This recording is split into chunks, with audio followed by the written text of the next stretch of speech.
faire la salle déjà. Ça va être la même chose pour toi. Ça va être la même chose pour toi. Ça va être la même chose pour toi. Ça va être la même chose pour toi. Ça va être la même chose pour toi. Ça va être la même chose pour toi. Ça va être la même chose pour moi. Ça va être la même chose pour toi. Messieurs, merci. Merci, messieurs. Merci. Je vais te casser la bouche. Je vais te casser la bouche.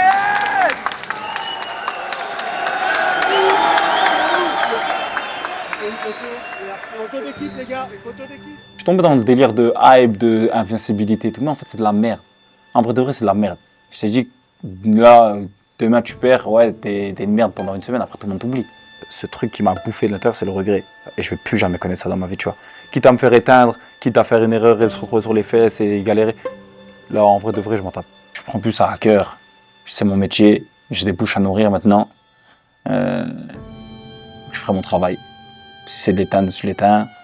Si je le soumets, je le soumets. C'est pas un combattant de mon calibre, en vrai de vrai. On va pas se mentir. On a l'élément d'un White Contender Series. Savoir comment tu es revenu d'un échec, parce qu'on le rappelle, c'est un verre, hein. Comment tu es revenu d'un échec personnel, ça c'est une des variables qui est hyper importante dans tes calculs. Tu vois. Donc, aussi pressé que toi de voir le fight. C'est vrai que dans la White, c'est le truc que tout le monde a vu dans le direct là. Tu sais que je l'ai quasiment pas vu. Je l'ai vu parler, blablabla, 30 secondes après, j'étais déjà dans la voiture. Mais encore une fois, je vous rappelle, le concept de cette Dana White Contender Series, c'est d'impressionner Dana White. C'est ça qui vous permettra d'avoir le contrat. Fight was weird, deliberate headbutt to the face, but he didn't come in and fight. I mean, the guy literally, after the headbutt, he didn't do anything. I felt like, he should have come out and tried to finish the fight. J'ai très mal vécu, je vais pas te mentir. Je reste un homme. Et en plus, tu me connais depuis longtemps maintenant. Tu sais que en général, on est des gens émotifs. Donc forcément, c'était compliqué, surtout que jusque-là, ça s'était toujours bien passé pour moi, tu vois. Il y a toujours eu des victoires. Et encore une fois, c'est fou que je te parle ça alors que c'est une victoire.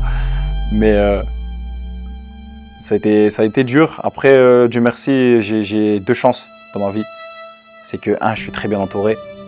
Et deux, je suis musulman. Donc forcément, on tourne la page très vite et on relative très vite. Tout le monde le voyait ultra favori. Et parfois, ça dessert les athlètes. Sur ses premiers fights, il n'était pas attendu, donc c'était relativement simple pour lui. Et puis derrière, de fil en aiguille, tu commences à être attendu. Mais sauf que Ilian, il a conscience que tu ne peux pas être un éternel espoir. Un éternel espoir, c'est un gâchis. Je pense que c'était pas le bon moment pour moi. Et c'est sûr, c'est même pas je pense, du coup, puisque ça s'est passé comme ça, c'est que c'était pas le bon moment pour moi. Ah, le C, c'est rapide en plus, hein. Tu te rappelles? Il te pose mon truc, là tu fous, papa, tu signes, clac, il te jette, il te pose même pas de questions, il te jette tes affaires. Tiens, ça sera des gants, bam, bam, tiens, c'est ça, c'est bon, ok, t'es prêt. Avec Nassourdine, pareil aussi. Nassourdine, toi, il a mis son KO. Ils lui ont fait ces interviews là vite fait en genre 10-15 minutes. Ils ont dit, au fait, t'as bonus, ouais, allez, va dans la voiture maintenant. Ça m'a pris quand même 1 ou 2 mois à encaisser le truc. Et en plus, je me suis marié dans la foulée, donc je te raconte pas.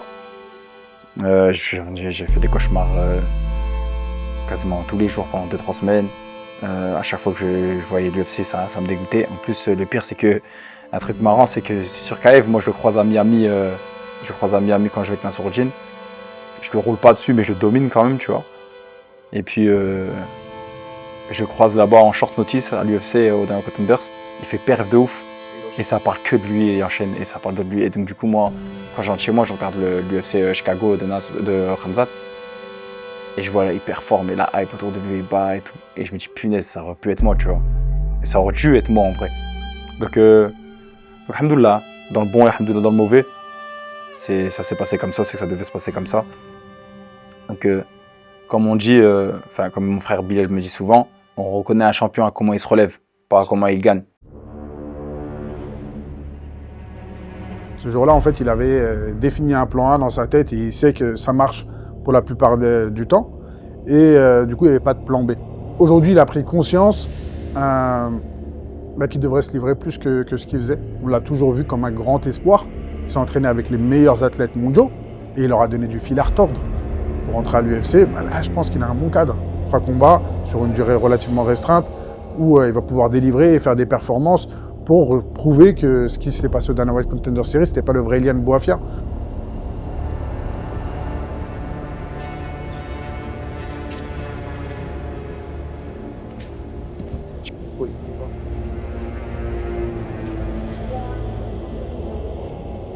C'est bon, tu montes, je regarde devant toi, tu bouges plus ta tête. Ouais, 84-4. C'est bon, Mohamed? Et toi? En forme? Ça roule? Ça fait quoi dans le petit histoire? Ça connaît, hein? Et toi? Ça fait quoi de combattre à la maison? C'est vrai? Tu vois, tu m'arbitres? Ça fait bien. Je fais Bah pas écoute, c'est pas moi qui décide. C'est bon? Des soucis de santé particuliers? Non. Vous êtes fait que de combien? Ouais, pas beaucoup. 4. Ah, c'est là. Vous êtes en pleine forme là. Pense que ça fait bonne? Ah oui, c'est bon. 7-4 en 13. Chaque embûche dans la vie, c'est un prétexte pour se remettre en question et essayer d'identifier les failles et ce qui a pu ne pas aller. Ce qui était intéressant, c'est que ce combat-là, en fait, c'est le combat qui suivait celui avec Paulin à l'Ares. Pour moi, ce qui manque à Ilian dans ces deux combats, c'est l'insouciance dont il avait fait preuve sur ses premiers combats. Ton style, j'ai l'impression, je ne veux pas dire qu'il a trouvé des limites, mais il a commencé à être sacrément étudié de par tes résultats. Et je pense que sur les 2 derniers combats, c'est un peu ce qui s'est passé. Tu les as gagnés, mais pas avec la manière habituelle, parce que les mecs en face, j'ai l'impression qu'ils t'ont... T'as vu? Ils ont compris, ils foutent rien. Le combat d'un homme contender, s'il faut rien. Il est frustré, il met un coup de tête, et après, je pars dans ma tête, ça y est, et après, il me nique mon combat. Et Paulin, la même chose. Paulin, il fait rien, il fait pas grand chose en vrai, tu vois. Premier co-main event, Adidas Arena, Ares, attente, tout ça. En plus, Paulin, franchement, tu regardes les défaites de Paulin, c'est que contre des top guys. Omar Sy, trucs, et il prend tout le monde. Et il est vraiment, vraiment relou à combattre. Peu importe la manière, franchement, la victoire, j'étais content, mon Paulin. Est-ce que tu dois, du coup, plus avancer? J'ai pas vraiment de promesses à te faire. Le combat reflète l'entraînement. Donc maintenant, à l'entraînement, on a fait ce qu'il fallait. On a bossé sur mon style, on a bossé avec des top fighters. Donc on attend maintenant le combat pour pouvoir ressortir le meilleur de moi-même et plus sauvage surtout. 16, une allonge d'1m98. 7 victoires, pas la moindre défaite, 5 KO de décision pour l'Algérien Ilian de Gorilla Mafia. Maintenant, je te mens pas que je prends plus ça comme un métier. Avant, c'était ma passion. C'était nuit blanche, j'appelais mes potes, j'appelais mes frères, allez, on se rejoint un truc, on fait une bouffe, on fait ceci, on fait cela. Là, maintenant, je m'en tape, tu vois, un peu. Moi, je suis un têtu et j'ai été trop loin pour me dire, allez, j'arrête, tu vois. Si j'arrête, c'est vraiment religieux. Ou familial, genre ma mère, elle me dit des trucs, mais sinon, j'arrêterai jamais de la vie, tu vois. J'ai fait trop de sacrifices. J'ai dormi par terre pendant des 2-3 mois, je me suis fait tabasser par des top 5 mondiales pendant des mois et des mois. J'ai perdu un nombre infini de neurones. Si je fais une sale perf, t'es le roi du monde, mais pour combien de temps? Un samedi, il y a Amina Ayoub et Taylor. Et la semaine d'après, il y a encore quelqu'un. Et après, ça y est, on a oublié. Donc du coup, il faut reprouver encore contre Mathieu. Et Mathieu, après j'éteins, il se passe quoi? Évidemment, j'ai pleinement confiance en Ilian, mais ce soir, je vais avoir aussi les réponses aux questions que tu peux me poser. Et en tant que manager, c'est normal de se poser ces questions-là, parce que pour moi, c'est hyper important de savoir où est-ce que mon athlète il en est psychologiquement, savoir est-ce qu'il a pris les décisions adéquates pour compenser le manque qu'on a pu avoir jusqu'ici. Donc moi, je suis dans la même expectative que vous. La cage va me donner la réponse.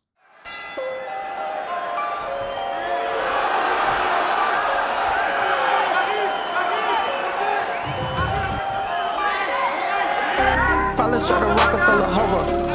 Now I go to war like a soldier. Yeah. Plus they tried to count me out, thinking that it's over.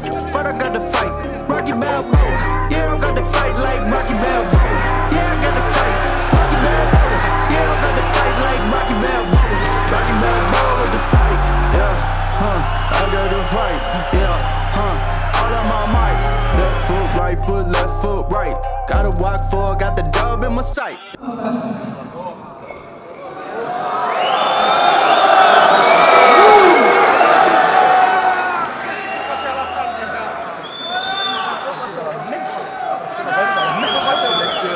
Ça va être la même chose pour toi. Ça va être la même chose pour toi.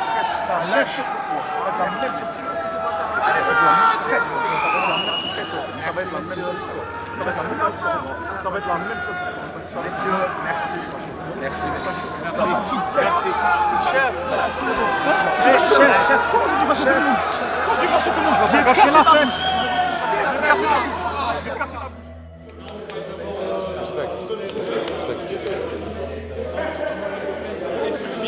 Ouais, contrôle antidopage, vas-y. Mon père était agent de sécurité, on a le tu vois.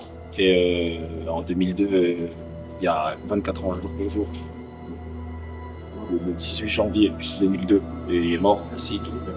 genre inconscient. Et donc du coup, c'était un truc particulier pour moi. J'avais un peu cette pression, enfin pas cette pression, mais ce truc dans mon cœur qui me disait, Ilian, t'es obligé de le faire, au moins fais-lui, tu vois, fais-lui honneur. C'était un petit truc personnel et j'avais à cœur de me rendre hommage. Ma mère, en plus, je la ramène jamais dans les combats, etc. J'aime pas ça. Donc je sais que derrière sa télé, tout c'est son petit money back, tu vois ce que je veux dire. Tiens, mais... C'est devenu personnel là, comment tu es toi ce soir? Moi, j'aime bien les gens droits et directs. C'est-à-dire que tu me dis je t'aime pas, j'ai pas de problème avec ça. Je suis fier de la France, je suis français, je t'emmerde. J'ai pas de problème avec ça. Tu vas aux États-Unis, tu vois des drapeaux devant toutes les maisons, les nationalismes. Y a pas de problème avec ça, tu vois ce que je veux dire. Mais sois franc, ne te cache pas et joue pas à un double jeu. Quand avec Nassourdine, tu fais le gentil et tout, nanani, nanana, et là tu me dis apatride. Frère. Moi, à la base, Ilian, c'est quelqu'un que j'appréciais. Avec toute sa famille, on avait déjà tourné ensemble, c'était très bien passé. Il y a une vidéo où on nous voit très amicaux. Du jour au lendemain, en fait, il m'a tourné le dos. Ça me dégoûte un petit peu son attitude. Et s'il y a bien une chose où tu veux me dire, ouais, non, Ilian, quand même, c'est que j'ai des convictions, des valeurs, et je suis droit dans mes convictions et mes valeurs. Et j'irai jusqu'au bout avec ça. J'aime pas du tout qu'on se comporte comme ça, qu'on manque de respect à l'organisation, qu'on manque de respect à la France, qu'on manque de respect au public, aux Français. Ça, je déteste ça et je ne tolère pas. Sans langue de bois, je vois Ilian très supérieur à Mathieu. Et loin de moi l'idée de dénigrer Mathieu. Je pense que les armes d'Ilian, en fait, ce sont des armes qui peuvent poser gros problèmes à Mathieu. Tu connais, c'est toujours comme on se le dit, c'est une question de match-up. Je pense que les armes d'Ilian, en fait, sont des armes que Mathieu redoute beaucoup. Vraiment, je prie pour avoir l'occasion de le descendre. Si c'est moi qui peux le descendre, le calmer, j'en serais très heureux. Si c'est pas moi, il y aura quelqu'un d'autre. J'ai l'impression que ce combat, ça a été comme les 3/4 des combats qu'il a dans sa carrière, c'est-à-dire un combat qui était accessible. Un combat, on l'a vu rapidement, le mec, en fait, il n'était pas vraiment venu pour combattre. Est-ce que c'est une erreur de matchmaking ou est-ce que Ilian est trop fort? À vous de décider. Moi, j'ai déjà ma petite idée. Je pense que pour la Ligue, c'est un combat très important aussi. Le vainqueur de ce combat-là, il peut aller retenter sa chance au Dana White Contenders ou aller performer à l'UFC parce qu'il aura une grosse prestation contre un contender sérieux. Donc pour les deux, je pense que c'est un combat important. Aujourd'hui, tu regardes les athlètes qui sont plus engageants, ils ont autant de haters que de supporters, tu vois. Et il est là tout le créneau à comprendre dans la recette marketing en fait. Donc évidemment, il va y avoir de la friction entre supporters, entre les deux athlètes, c'est une chose normale. Maintenant, il ne faut pas que ce soit une friction idéologique. Il ne faut pas que ça dépasse l'entendement. Ça se règle dans la cage, c'est le but, en avril. J'attends que ça. De toute façon, là, on a beau parler, il y aura un combat, ça va se régler avec les points, ça va se régler avec les gens, et puis c'est tout. Hein. Rendez-vous le 11 avril à Paris pour la demi-finale du tournoi des middleweight de chez Hexagon. Ça va péter. Je suis désolé de le dire cash comme ça, il mouille. Je le sais, je l'ai vu, j'ai mis les camps avec lui, il connaît mes frères et tout, il mouille. Pour de vrai.